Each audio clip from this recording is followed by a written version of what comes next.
E quando eu terminei o ensino médio, eu pensei assim, porra, o que eu vou fazer da minha vida? Não faço ideia.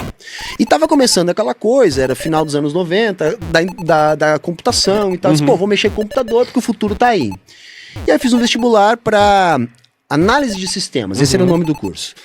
Eu passei, tinha que ser uma faculdade privada, porque ainda tinha isso, onde eu morava, mesmo se eu passasse na pública, eu não conseguiria fazer, porque eu teria que me deslocar para Porto Alegre. Isso é uma coisa que as pessoas não conseguem entender, né? O vestibular não é suficiente, né? Você tem que morar em Porto Alegre, você tem que comer e outro, os próprios Alegre. horários da faculdade eram horários que te impediam de trabalhar, você ia ter que buscar um estágio, ia ter que buscar uma vaga na casa do estudante, então era muito inseguro. Então eu trabalhava de dia para pagar minha faculdade à noite. E eu comecei o curso de análise de sistemas.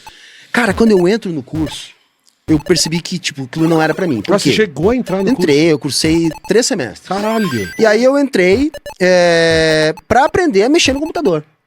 Cara, quando eu chego lá, os meus colegas, primeira coisa que me decepcionou, não tinha uma guria no curso. Nenhuma. E, porra, adolescente, né? Decepcionou. Porra, Eu fui pra faculdade e... Entendeu? Pô, faculdade, não, chega lá só cara. E segundo, os meus colegas sabiam tanto quanto ou mais que os professores.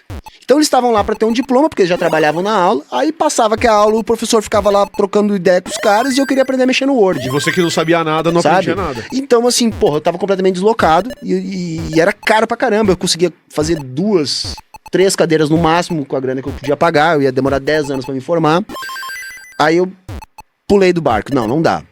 E eu não sabia o que eu ia fazer. Mas como a minha mãe era professora, minha avó era professora, cidade pequena, eu pensei, pô, se eu for professor, eu vou ter onde trabalhar. E eu não queria mais pintar parede, eu não queria mais ser motoboy, eu queria... Pô, todo mundo quer uma coisinha um pouco melhor, é normal, né? Aí eu pensei, porra, vou dar aula, mas eu não sabia do que eu ia dar aula. E eu era ruim em matemática, português eu escrevia bem, interpretava bem, mas em aquela parte de análise sintática, não sei mais o que, eu sempre fui muito ruim.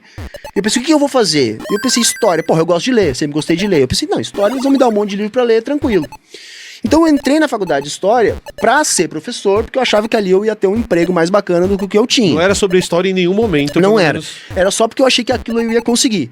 Quando eu cheguei no curso de História, numa universidade privada lá, que era mais perto de onde eu morava, onde eu conseguia ir e tal, conseguiria pagar, era bem mais barato que a faculdade de análise de sistemas, então eu trabalhando eu conseguia fazer todas as disciplinas para me formar em 4 anos. Quando eu cheguei lá, eu vi que eu tinha 2 tipos de professores. Eu tinha uma maioria de professores que eram pós-estruturalistas e eu tinha uma minoria de professores que eram marxistas. E eu nem sabia desse debate, o que é marxismo, o que é... Eu não sabia nada disso. E aí eu comecei a ouvir esse debate da galera que tava lá. E eles, não, os marxistas, os pós-estruturalistas, não, quem são os marxistas do curso? Fulano e fulano, tipo, esses são os mais foda. Moral da história, os professores que eu achava mais foda eram aqueles que eram os marxistas, eu me identifiquei com aquilo, aí eu passei a conhecer aquilo, perguntei lá para um professor o que eu leio para entender de Marx, o cara disse, não, lê o Manifesto Comunista. Aí eu peguei o Manifesto. Porta de entrada pra todo mundo. Que é um panfleto, né, um livro rápido, breve, tem um tom até um pouco panfletário, né. Claro, panfleto pra época, pra hoje é basicamente um livro, mas enfim. Eu li aquilo, achei massa, e aí eu quero entender mais disso aqui, sabe? Quero entender mais disso aqui. Aí eu fui pro Capital. Não façam isso, ali, né? Não façam isso. Não deem esse passo. Não façam isso. Antes de ir pro Capital, a gente tem que ter uma base, saca? Mas na época, fui ler o Capital, entendi patavinas daquilo, mas achava que tava entendendo. Mas foi uma porta de entrada, aí eu me formei no curso, fui muito bem no curso, assim, sempre tive notas excelentes, fui orador da minha turma. Comecei a dar aula ainda na metade do curso, porque eu me formei em 2006-2, né, que foi no segundo semestre de 2006. Em 2005-1, no primeiro semestre de 2005, eu já comecei a dar aula pro ensino médio, numa escola privada, enfim, lá na minha região. Gostei muito da aula, me identifiquei muito com aquilo ali. E aí nunca mais parei. Aí depois, claro, terminei a faculdade, depois eu fiz um pós em ensino de filosofia, porque eu arrumei um trampo numa escola privada pra dar aula de filosofia. Recém tinha aprovado aquela lei que incluía filosofia e sociologia no ensino médio, então aí abriu um nicho de mercado, e aí eu consegui aproveitar, pra isso eu também me especializei. Aí depois passei em concurso, aquela coisa toda, e eu sempre fui um cara muito revoltado, assim. Porque o que eu sempre digo, o que me radicalizou foi ser pobre, sabe? Porque eu não entendia, porque a galera dizia, não, se você trabalhar, se você estudar, você vai melhorar.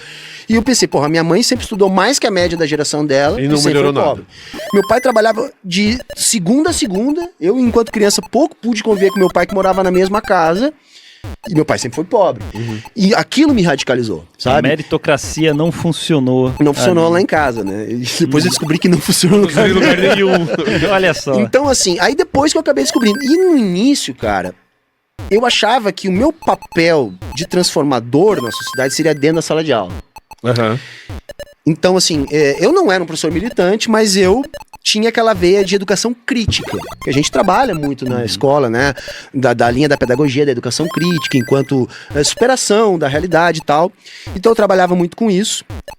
Quando foi 2013, nós tivemos as jornadas, todas aquelas coisas, eu comecei a sentir uma necessidade muito grande de levar as discussões, e na época, embora eu já me considerasse comunista, eu não era. Eu ainda não entendia nada, eu muito perdido e tal. Eu tava mais para um social-democrata. Mas eu achava que eu tinha que fazer alguma coisa para além dos muros da escola, até porque não cabia fazer dentro da escola o que eu queria. Foi aí que surgiu o projeto Saia da Matrix, que era o nome antigo do meu canal, né? Porque eu, ingênuo, eu assisti a trilogia e eu disse, pô, isso aqui é uma crítica ao capitalismo. Isso aqui pra mim tá flagrante que é uma crítica ao capitalismo. Você tava errado, é Red Pill, na verdade. Só tem que avisar a produtora Tem que avisar, filmes, né? tem que avisar as duas diretoras do filme que elas estão erradas em relação ao filme delas. Não, e elas putaça, né? Porque o Até pessoal que usa. o 4 foi escancarado agora. Por exemplo, então tá, vamos mostrar que vocês estavam errados. Vou te contar uma coisa, vem cá. Então, aí como a ideia do Sai da Matrix, é legal contar a história, acho que eu não contei em nenhum podcast ainda. Não era pra ser um lance de internet. Era pra ser um lance local na minha cidade. Tá. Então eu peguei alguns ex-alunos que tinham um pouco mais de afinidade, tentei reunir um grupo e a ideia era fazer o quê? Era fazer uma série de ações na cidade para que a gente se inserisse no debate político local. Na época eu morava em uma cidade chamada Tramandaí, que é no litoral norte do Rio Grande do Sul. Pequenininha. Pequena, coisa de 50 mil habitantes. Aham. E a ideia era fazer uma coisa local. Então tinham várias ações que a gente pretendia fazer. Dentre estas, eram criar redes sociais, especificamente o Facebook, né? Só que trabalhar com o jovem é uma coisa assim, o jovem é muito efêmero, né? Então, assim, aquilo tudo que a gente bolou... Fez reunião. Fiz reunião, reuni a galera, mas no final das contas nada deu certo. A única coisa que meio que deu certo foi uma página no Facebook que eu criei. E aí o que eu botava no Facebook eu acabava botando também no YouTube. É nessa época que eu recém tinha conhecido o YouTube, porque eu não fui um cara da internet. Eu recém tinha conhecido com aquela onda do ateísmo.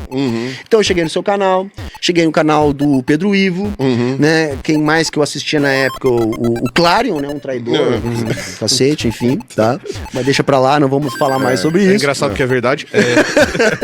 Então, assim, e aí eu decidi que eu queria fazer aquilo, entendeu? Eu ainda gosto dele. Eu gosto do Claro. Eu não o conheço, eu não posso dizer nada. Não é nem ainda, vai. Eu deixou. separo pessoas de opiniões. Eu gosto do Claro. Da Giza, da esposa dele, eu gosto muito deles. Não, tranquilo, Mas, enfim. não vamos falar sobre isso. Não, mas vocês podem deixar de gostar dele à vontade. Eu não sou ciumento, não.